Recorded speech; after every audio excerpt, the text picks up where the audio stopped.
Amis auditeurs, nous retrouvons le père Biagio Virgiti, prêtre corse incardiné à Madagascar et actuellement à la paroisse Bonne Nouvelle à Paris, pour la parole de ce dimanche. Chers auditeurs et amis de votre radio chrétienne, joyeux Noël à chacun d'entre vous. Nous continuons aujourd'hui notre émission avec la fête de Sainte Marie, Mère de Dieu, solennité de l'octave de la Nativité, Sainte Marie, Mère de Dieu. Commençons sans plus tarder par la lecture de l'Évangile. De l'Évangile de Jésus-Christ selon saint Luc. En ce temps-là, les bergers se hâtèrent d'aller à Bethléem, et ils découvrirent Marie et Joseph avec le nouveau-né couché dans la mangeoire. Après avoir vu, ils racontèrent ce qui leur avait été annoncé au sujet de cet enfant. Et tous ceux qui entendirent s'étonnaient de ce que leur racontaient les bergers. Marie, cependant, retenait tous ces événements et les méditait dans son cœur. Les bergers repartirent, ils glorifiaient et louaient Dieu pour tout ce qu'ils avaient entendu et vu, selon ce qui leur avait été annoncé. Quand fut arrivé le 8e jour, celui de la circoncision, l'enfant reçut le nom de Jésus, le nom que l'ange lui avait donné avant sa conception.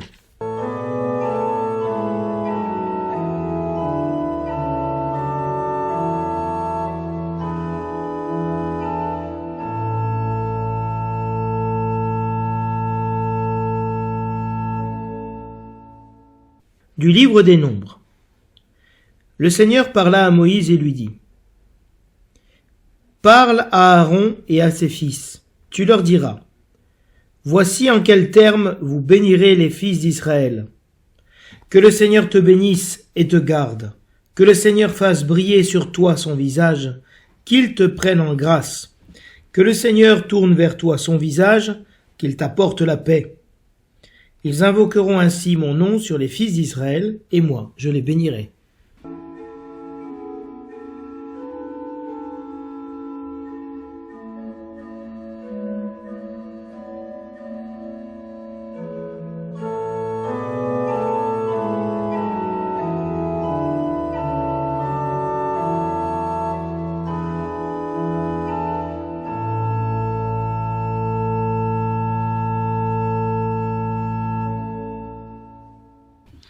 Le refrain du psaume nous dit : que Dieu nous prenne en grâce et qu'il nous bénisse.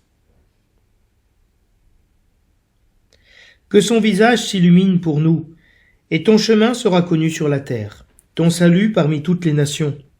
Que les nations chantent leur joie, car tu gouvernes le monde avec justice. Sur la terre, tu conduis les nations. La terre a donné son fruit, Dieu notre Dieu nous bénit, que la terre tout entière l'adore. Que Dieu nous prenne en grâce et qu'il nous bénisse. De la lettre de saint Paul apôtre aux Galates. Frères, lorsqu'est venue la plénitude des temps, Dieu a envoyé son Fils, né d'une femme et soumis à la loi de Moïse, afin de racheter ceux qui étaient soumis à la loi, et pour que nous soyons adoptés comme fils. Et voici la preuve que vous êtes des fils, Dieu a envoyé l'Esprit de son Fils dans nos cœurs, et cet esprit crie « Abba », c'est-à-dire « Père ». Ainsi, tu n'es plus esclave, mais fils, et puisque tu es fils, tu es aussi héritier, c'est l'œuvre de Dieu. Parole du Seigneur.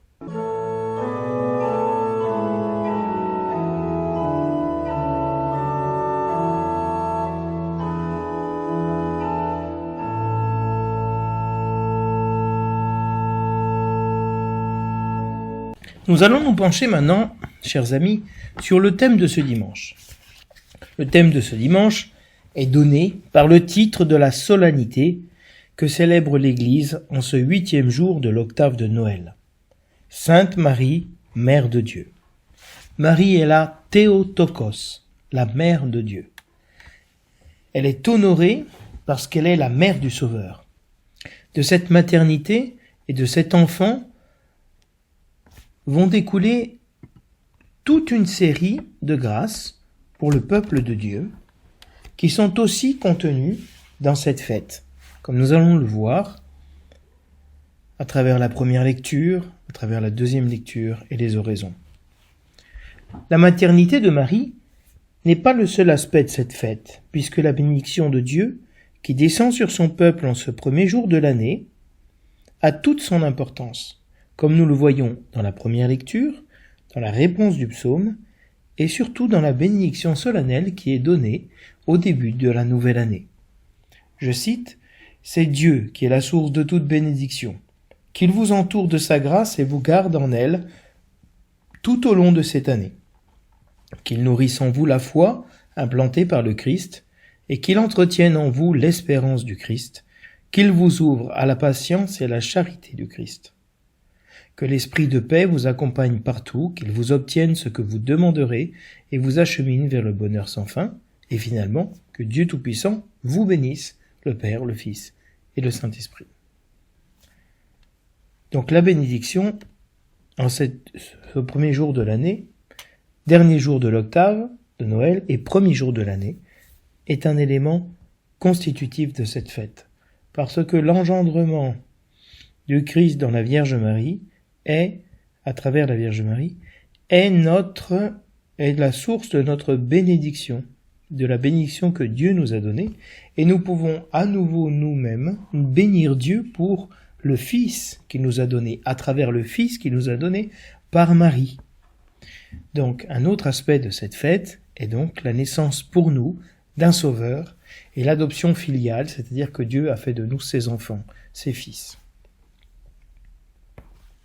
Je voudrais, avant de revenir sur le thème de la bénédiction, en vous lisant un passage du livre des bénédictions, qui est le rituel, si vous voulez, de toutes les bénédictions que nous faisons dans l'Église, vous faire un petit récapitulatif de la fête de Sainte Marie, Mère de Dieu, et de l'octave de Noël, qui n'est pas exhaustive, évidemment.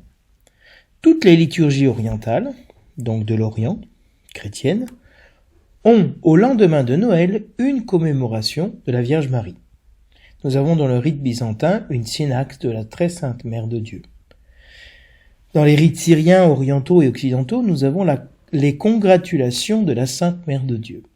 Dans le rite copte, nous avons la mémoire de la Mère de Dieu.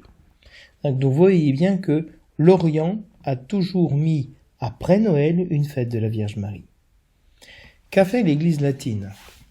La fête mariale donc du 1er janvier, qui est donc le dernier jour de l'octave,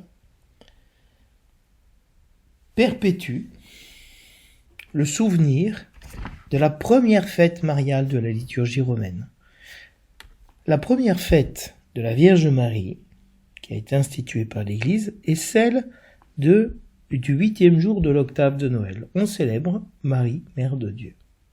Et c'est elle, probablement, il y a tout un débat entre les liturgistes, mais qui a donné naissance aux autres fêtes mariales. On lisait au 7e siècle, dans un évangile hier, l'évangile de Luc, chapitre 2, versets 21 à 32, qui raconte donc la circoncision du Christ, la présentation de Jésus au temple et la rencontre avec Siméon. Depuis, ces lectures ont été transférées donc à la fête de la présentation de Jésus au temple, mais nous avons la mention de la circoncision dans l'évangile de ce jour. Il y a une fête qui était très chère aux jésuites, qui était celle de la circoncision du Christ, et donc qui avait lieu ce 1er janvier, dans l'ancien rite. Dans les différents documents que nous avons sur la liturgie de l'octave de Noël, on voit que le 8e jour avait un caractère d'hommage à la Mère de Dieu. Première fête de la Vierge Marie, elle s'intitulait Natale Sancte Maria. Seule la Pâque comportait à l'époque un octave, au sens strict. Parce que l'octave, les 8 jours, c'est l'éternité bienheureuse dans laquelle nous rentrons. Pour ça, les baptistères, dans l'Antiquité, avaient une forme octogonale, c'est-à-dire qu'elle avait 8 côtés. Donc c'était le 8e jour. Jésus-Christ est ressuscité le 1er jour de la semaine, c'est-à-dire le 8e jour. Donc là, le 8e jour, c'est l'éternité, c'est la plénitude. Donc la fête de Noël se prolonge dès le IVe siècle, à travers les sonorités de Saint-Étienne, de Saint-Jean, des Saints Innocents, jusqu'à la fête de Marie, Mère de Dieu, le 1er janvier. Et donc probablement, cette fête de Sainte Marie, Mère de Dieu, a précédé les 4 autres fêtes mariales que sont l'Annonciation, l'Assomption, la Nativité de la Vierge Marie et la Purification de la Vierge Marie, qui étaient dans l'Antiquité et dans l'Orient les grandes fêtes.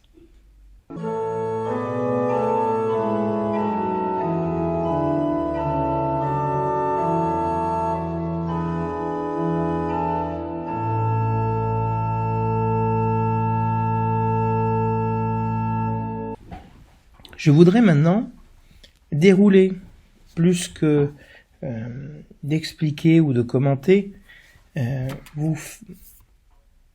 vous donner une vue d'ensemble de la fête de la Vierge Marie, Mère de Dieu, à travers les antiennes, les oraisons de la messe, mais aussi la richesse qu'il y a dans les antiennes des psaumes de la fête dans l'office divin, pour arriver à voir, si vous voulez, plus qu'à vous expliquer, vous montrer, que vous puissiez écouter les textes, la richesse de ces textes dans cette fête de la Vierge Marie qui est si belle et donc qui prend de nombreux aspects que nous ne pourrons pas tous traiter, évidemment. L'antienne d'ouverture de la messe nous dit « Nous te saluons, Mère très sainte. Tu as mis au monde le roi qui gouverne le ciel et la terre pour les siècles sans fin. » Il y a véritablement ici une reprise de la salutation de l'ange qui se fait maintenant la nôtre, où nous saluons la Vierge Marie. Comme dans l'Ave Maria, « Je te salue Marie, je vous salue Marie ». Une autre antienne qui est que l'on peut prendre aussi au choix est dérivée, elle, du prophète Isaïe et de l'évangile de Luc. « Aujourd'hui, la lumière va resplendir sur nous, car le Seigneur nous est donné. On l'appelle Dieu admirable, Père à jamais, Prince de la paix, et son règne n'aura pas de fin. » La collecte de la messe nous dit « Seigneur Dieu, par la virginité féconde de la bienheureuse Marie, tu as offert au genre humain les bienfaits du salut éternel. Accorde-nous d'éprouver qu'intercède en notre faveur celle qui nous a permis d'accueillir l'auteur de la vie, Jésus-Christ, ton Fils, notre Seigneur. » Dans cette antienne, il y a ce thème de la virginité féconde, qui est un thème qui a été grandement repris par les pères de l'Église, surtout de l'Église latine, qui a une virginité féconde. C'est assez incroyable, si vous voulez, qu'une virginité, donc c'est-à-dire celle qui n'est pas, qui ne reçoit pas de semence, celle qui n'est pas mère, devienne féconde. C'est le paradoxe toujours très grand de la foi chrétienne où Dieu donne à Marie d'engendrer, de porter du fruit, tout en restant vierge, tout en restant immaculée. Et quelle est cette fécondité que nous a donnée la virginité de ta Vierge Marie ? Elle a offert au genre humain les bienfaits du salut éternel. Quel est le bienfait du salut ? D'accueillir l'auteur de la vie. En ayant accueilli à travers elle l'auteur de la vie, nous recevons les bienfaits du salut éternel. La prière sur les offrandes récite « Seigneur Dieu, dans ta bonté, tu es l'origine de tout bien, et tu le mènes à sa perfection. Puisque la solennité de la Sainte Mère de Dieu nous fait célébrer dans l'allégresse les premiers temps de ta grâce, donne-nous la joie d'en recueillir tous les fruits. » Donc nous sommes toujours dans le thème du fruit, de la fécondité. Et ici, cette fécondité, elle se célèbre dans la joie. Et surtout, on célèbre les premiers temps de la grâce, parce que la conception virginale de la Vierge Marie et son enfantement du Sauveur sont les premiers temps de la grâce. Et nous sommes dans l'octave de Noël où nous contemplons cette grâce qui s'est manifestée à nous. L'antienne de la communion nous dit « Jésus-Christ, hier et aujourd'hui, est le même, il l'est pour l'éternité. » Donc la communion, elle, va nous mettre l'accent sur l'éternité de Dieu, dont l'amour, dont le salut est le même pour nous, hier, aujourd'hui et demain.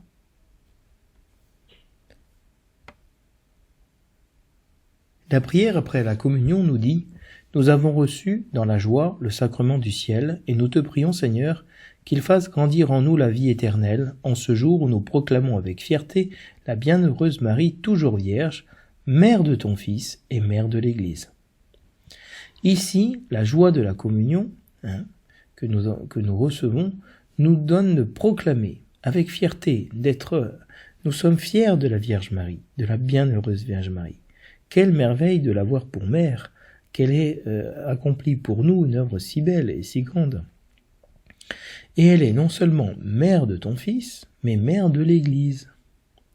Vous savez que le pape François a donné au lundi de Pentecôte, le lundi après la Pentecôte, de fêter Marie, mère de l'Église. Parce que en enfantant Jésus-Christ, Marie est mère de Dieu, mais aussi mère de l'Église, parce que nous sommes le corps du Christ, le corps de Jésus-Christ. Et Marie, dira Dante, est fille de son Fils. Elle est mère de son Fils, Jésus-Christ, et fille de son Fils. La préface nous dit « En ce jour où nous célébrons la maternité de la bienheureuse Vierge Marie, nous voulons te chanter, te bénir et te glorifier.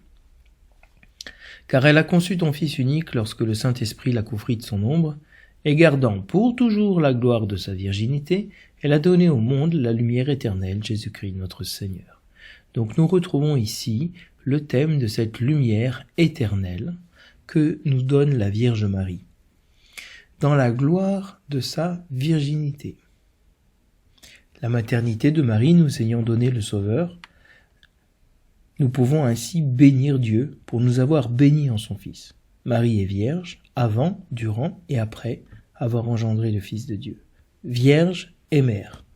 Mystère incompréhensible et inconciliable à nos esprits humains, Marie est couverte par l'Esprit de Dieu et recouverte de gloire dans sa virginité. Donc Marie est l'objet des faveurs divines, parce qu'elle apporte au monde la lumière éternelle.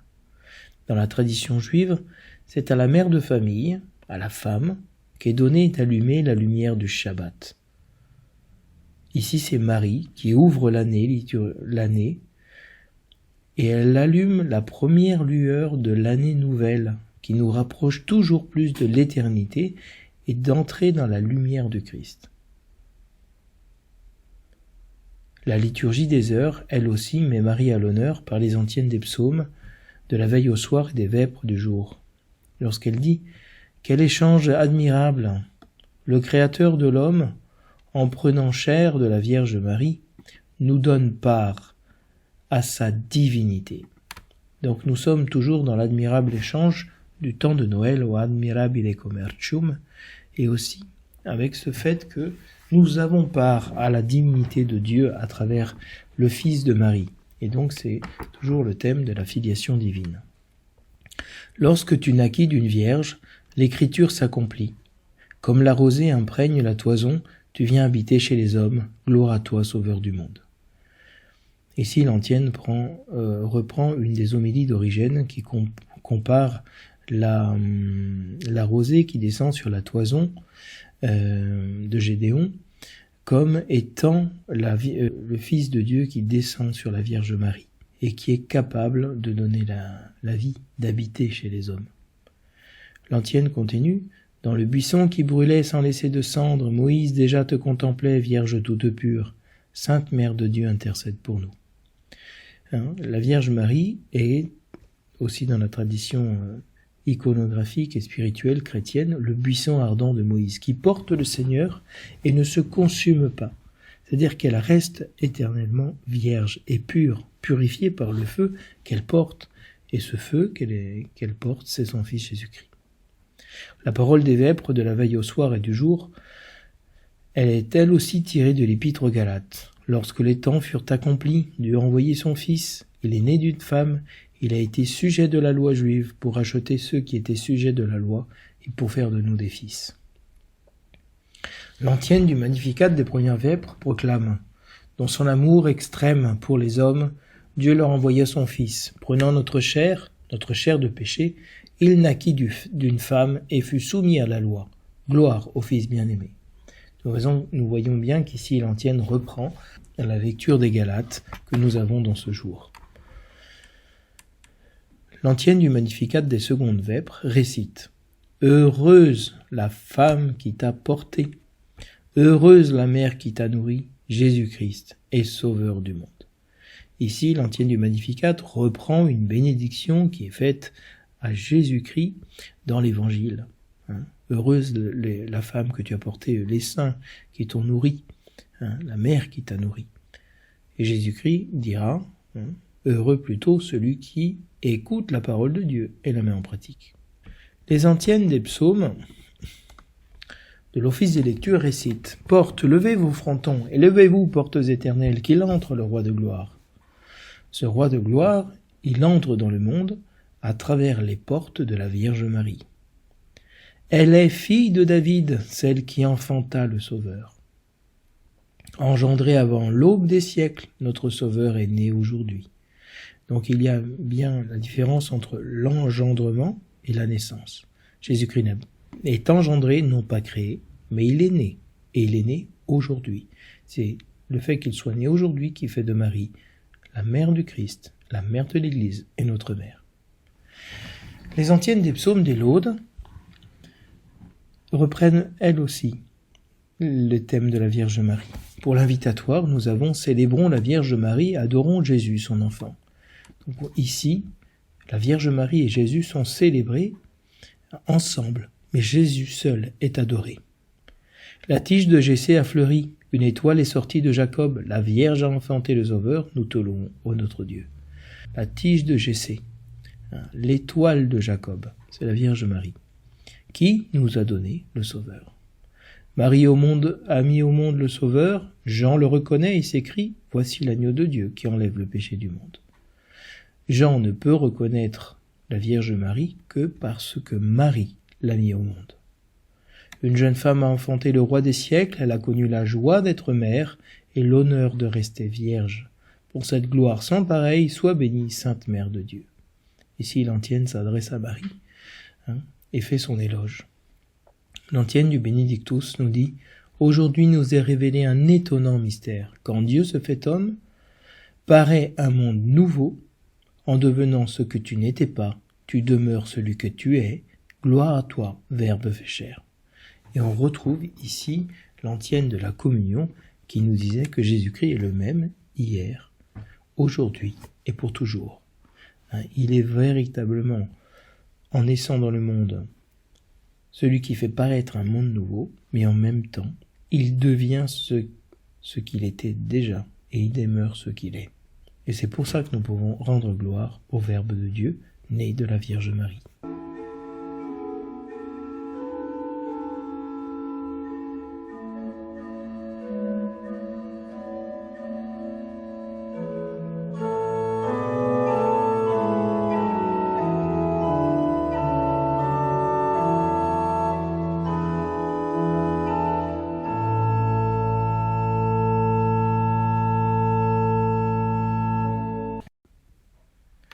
L'évangile de ce jour raconte l'arrivée des bergers et comment ils découvrent le nouveau-né couché dans la mangeoire.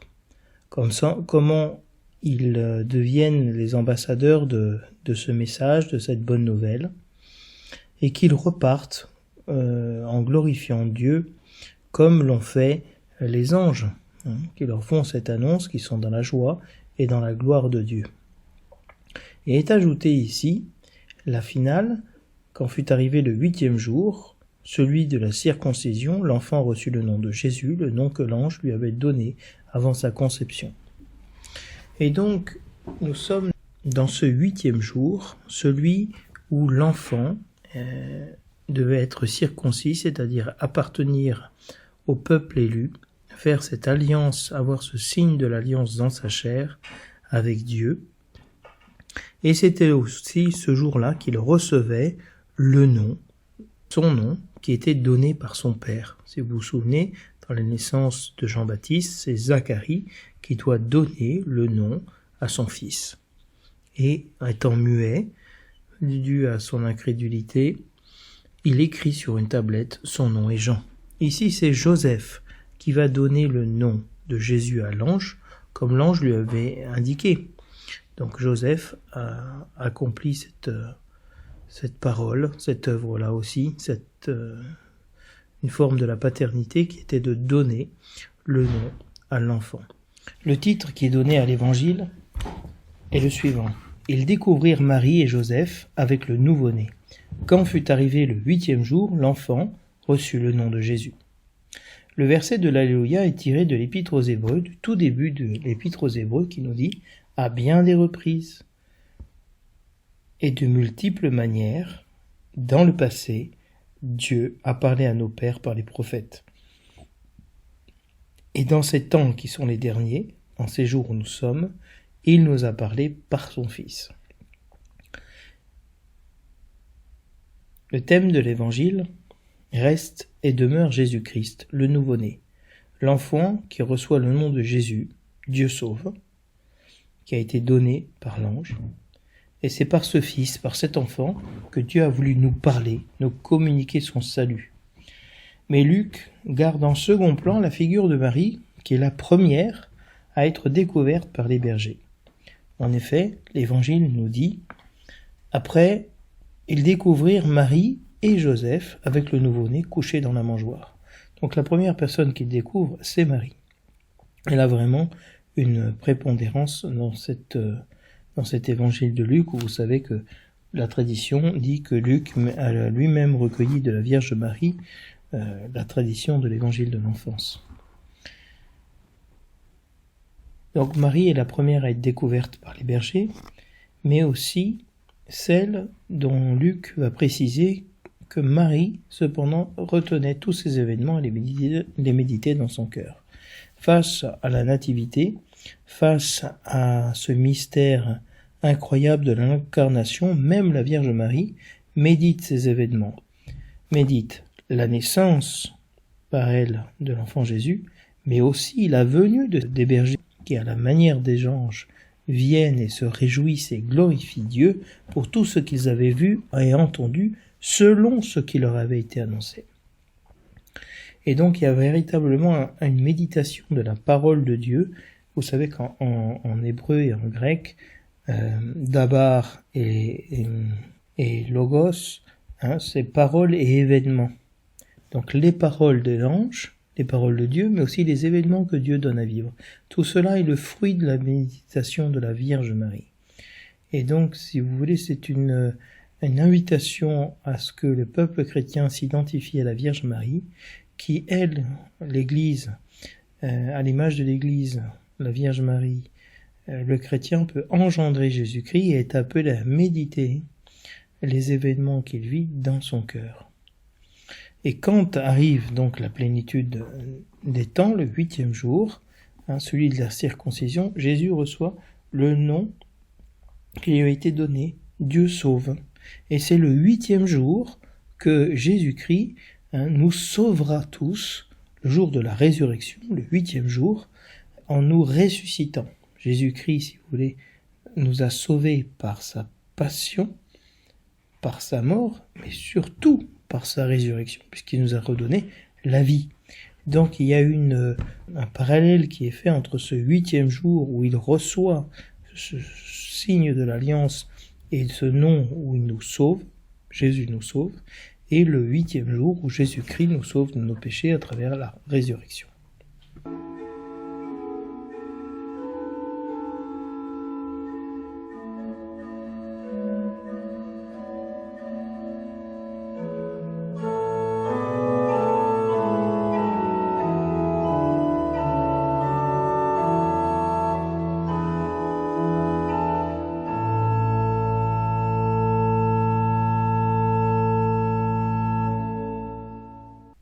La première lecture a pour titre « Ils invoqueront mon nom sur les fils d'Israël, et moi je les bénirai ». Donc les prêtres, les fils d'Aaron, institués par Moïse, de la part du Seigneur, invoqueront le nom du Seigneur sur les fils d'Israël, et c'est Dieu qui les bénira. La bénédiction est une réalité impressionnante et très belle de la Bible. En Israël, dans les pays voisins, la bénédiction, c'était un phénomène extrêmement courant. C'était une forme de se saluer, de dire merci, de bénir. Et cette bénédiction, elle avait, dans certaines circonstances, une importance plus grande. Quand elle était prononcée par un père de famille sur ses enfants, elle lui permettait de prolonger en quelque sorte sa paternité, la vie qu'il avait reçue. Elle était aussi prononcée par le roi, ce qui arrivait dans de grandes circonstances, où il était le médiateur entre Dieu et le peuple. Et enfin, la bénédiction était donnée à travers la fonction sacerdotale des prêtres. Ils bénissaient le peuple au cours des assemblées liturgiques, soit au début, soit à la fin. Ils faisaient eux aussi en vertu d'une médiation, parce leur ministère était de garantir la vie du peuple par les rites de purification, les sacrifices, et de le guider dans la connaissance du Seigneur. Donc la bénédiction est, si vous le voulez, toujours liée, associée à l'idée d'une vie qui se communique. Je vous lis brièvement ce que dit l'introduction au livre des bénédictions, qui est le livre où sont recueillies toutes les bénédictions que font les prêtres dans l'Église dans les différentes circonstances. Et je vous lis seulement la première partie qui parle de la bénédiction dans l'histoire du salut, où est contenue toute la théologie de la bénédiction. La source et l'origine de toute bénédiction est Dieu. Dieu est béni au-dessus de tout et au-dessus de tous. Le seul bon qui a fait toutes choses bien. Lui qui veut que toutes ses créatures soient comblées de ses bénédictions, qui a maintenu ses bénédictions, même après la faute de l'homme, à travers son péché, en signe de miséricorde. Mais lorsque les temps furent accomplis, comme nous dit l'Épître aux Galates de ce jour, le Père a envoyé son Fils, et par lui, qui a pris chair, il a de nouveau béni les hommes de toute bénédiction spirituelle. Et ainsi, l'antique malédiction, celle du péché, s'est changée pour nous en bénédiction, lorsque s'est levé le soleil de justice, le Christ notre Dieu, lui qui a détruit la malédiction et nous a donné la bénédiction. On voit toute la théologie de l'exultète et de la felix culpa, l'heureuse faute. Sans le péché d'Adam, le Christ ne nous aurait pas sauvés, ne nous aurait pas bénis.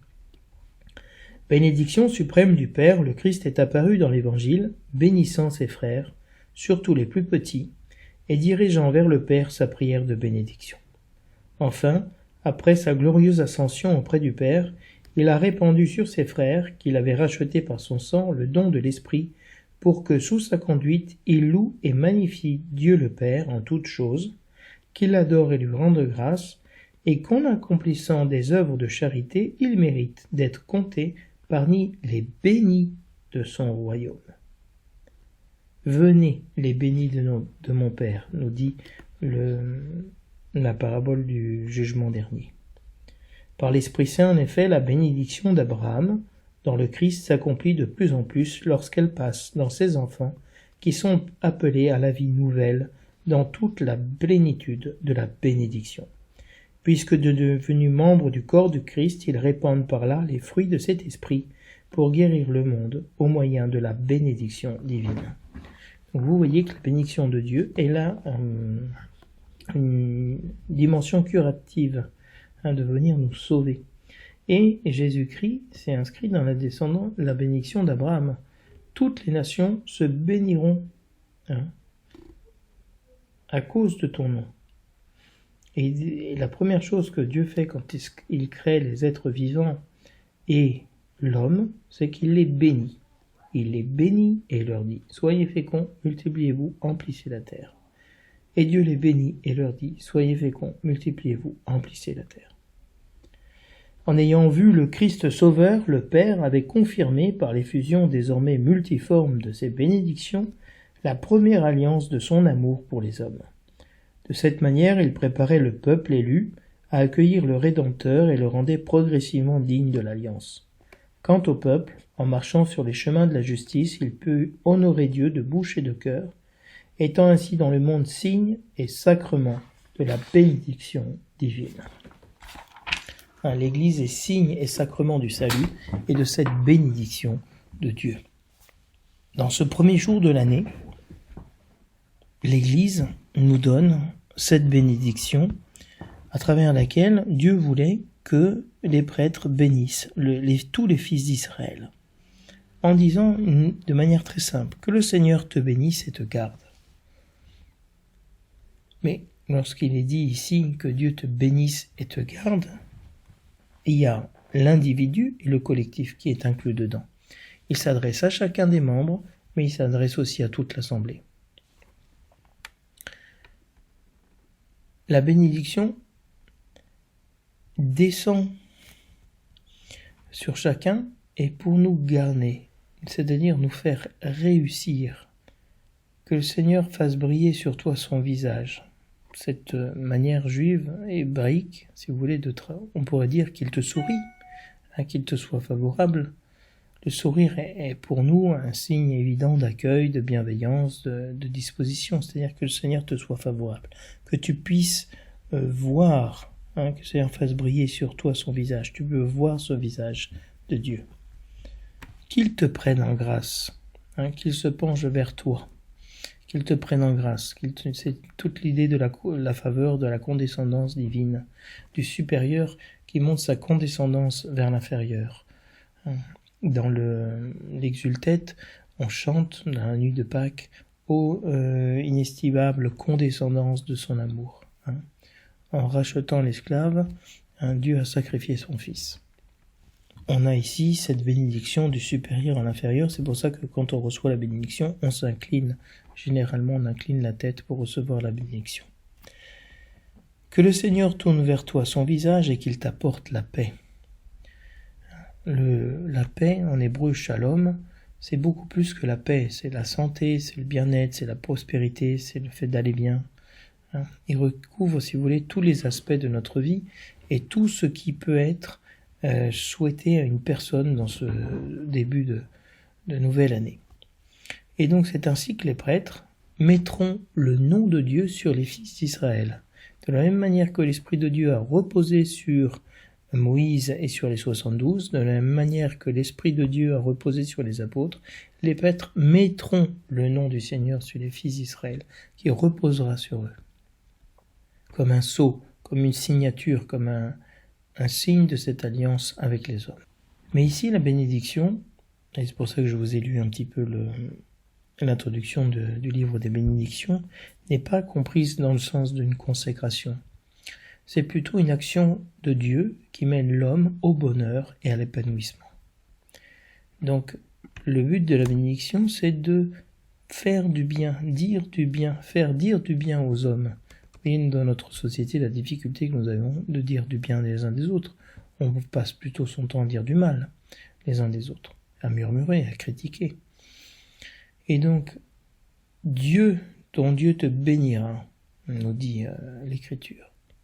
Et l'homme béni, c'est l'homme qui a réussi. Mais pas qui a réussi, si vous voulez, de manière matérielle, qui est capable, dans les pires difficultés, même dans les malheurs, même dans les inconvénients, même dans les souffrances, ou dans les humiliations, de dire du bien de Dieu. Le psaume nous dit « Je bénirai le Seigneur en tout temps, en ma bouche sans cesse sa louange ». Et donc, il y a cet appel à bénir le Seigneur dans toutes les circonstances, et ça, c'est déjà le signe de la victoire de Jésus-Christ sur la mort, de pouvoir bénir Dieu. Ainsi, le peuple est béni parce qu'il est le peuple de Dieu. Et donc, ce titre de béni est la cause de la bénédiction qu'il reçoit de Dieu. Elle exprime l'alliance. Mais du fait qu'il est béni, Israël va manifester au monde que Dieu est son Dieu. Et donc, il va pouvoir publier les merveilles de Dieu à travers cette élection, cette bénédiction de Dieu qui est faite pour toutes les nations. Dieu ne nous bénit pas seulement pour nous-mêmes, mais en fonction des autres. Le refrain du psaume nous dit que Dieu nous prenne en grâce et qu'il nous bénisse. Le refrain du psaume répond ici à la première lecture en appelant sur nous la bénédiction. L'assemblée chante et s'exclame « Qu'il nous bénisse !» Le peuple désire cette bénédiction qui vient de Dieu, qui est le fruit de la communion avec lui. Ainsi, la bénédiction des fils d'Aaron sur le peuple trouve un écho surprenant ici. Lorsqu'elle disait « Que le Seigneur te bénisse et te garde », le psaume répond « Que Dieu te prenne en grâce et nous bénisse ». Lorsqu'il disait « Que le Seigneur fasse briller sur toi son visage et qu'il te prenne en grâce, que le Seigneur tourne vers toi son visage, qu'il t'apporte la paix. Le psaume répond, que son visage s'illumine pour nous, que Dieu nous prenne en grâce et nous bénisse. Le visage de Dieu s'illumine pour nous, et la conséquence pour toutes les nations est qu'elles connaissent le salut de Dieu. Le chemin qui conduit au salut de Dieu en regardant les fidèles du Seigneur. Ainsi, le chrétien devient le signe qui indique véritablement la lumière, qui est Jésus-Christ. Salut et bénédiction sont ici liés. La louange des nations qui chantent de joie est liée au gouvernement de Dieu, qui gouverne avec justice toute la terre. C'est-à-dire qu'il permet à chacun de porter son fruit. Il n'exploite pas, il aide à ce que tout le monde se réalise, suivant la bénédiction que Dieu a mis en lui. L'antienne de l'Avent disait « Ouvre-toi aux terres, que germe en toi le Sauveur ». Eh bien, le fruit de la terre, c'est le fruit de Marie, le fruit de son sein, Jésus-Christ, fait de terre, pétri de chair, et qui germe ici, qui porte du fruit. Ainsi, le psaume peut conclure en disant que cette bénédiction espérée se concrétise. Dieu, notre Dieu, nous bénit. Vraiment, il nous bénit. Et ainsi, toute la terre peut adorer le Fils de Dieu, en réponse à ce chant très beau que nous faisons dans le temps de Noël, « Venite, adoremus ». « Venite, adoremus Domini ».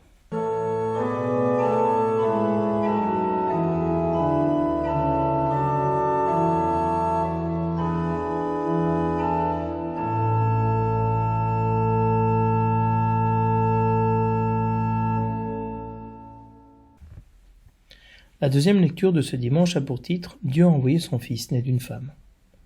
Le titre donné par le lectionnaire à ce texte met en relief le seul passage où Paul mentionne la mère de Jésus, la femme qu'il a mise au monde, et manifeste explicitement son incarnation. Ce texte montre aussi dans l'avènement de Jésus le principe de notre liberté spirituelle et de notre adoption filiale comme fils de Dieu. Tout a commencé lorsque le monde est venu à la plénitude des temps, c'est-à-dire lorsque les temps furent mûrs pour que Dieu puisse envoyer son Fils pour racheter les hommes. Or, comme les hommes étaient soumis à la loi, il fallait aussi que pour les sauver de la loi, Dieu se soumette à la loi, et donc qu'il soumette son Fils à la loi. La loi, nous dit saint Paul, est un pédagogue. Elle sert à nous convaincre que nous sommes des pécheurs, puisque personne n'est capable d'accomplir la loi. Le Fils, lui, nous a rachetés. Rachetés à quoi? À la soumission, à l'esclavage de la loi, pour faire de nous des fils adoptifs, et donc des hommes libres, parce que nous sommes tous esclaves du péché par la peur que nous avons de la mort. Et la loi nous dit que nous sommes morts, parce que nous n'avons pas l'Esprit de Dieu, nous ne sommes pas dans la bénédiction de Dieu. Quel est le signe? Quelle est la preuve alors que nous sommes devenus fils de Dieu par le baptême? Nous appelons Dieu notre Père. Appeler Dieu Père, Abba, Papa, et non plus Seigneur, Maître, est le signe que nous ne sommes plus des sujets. Nous ne sommes plus assujettis à la loi, mais que nous sommes des fils et des héritiers, que nous sommes plus soumis à la loi mais affranchis. Nous retrouvons ici toute la diatribe entre libération du péché, libération de la loi, par la grâce du baptême, et une soumission, un esclavage au péché. Il fallait donc que le Fils de Dieu naisse d'une femme pour nous libérer véritablement et définitivement, en se faisant l'un de nous et en nous rendant semblables à lui.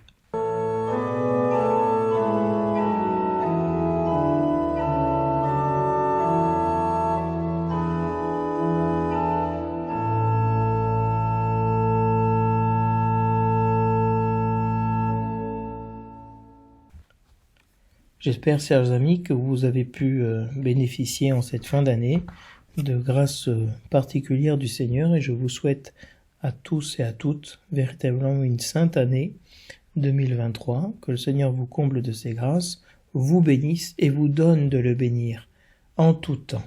Chers amis, je vous souhaite une bonne et sainte année 2023.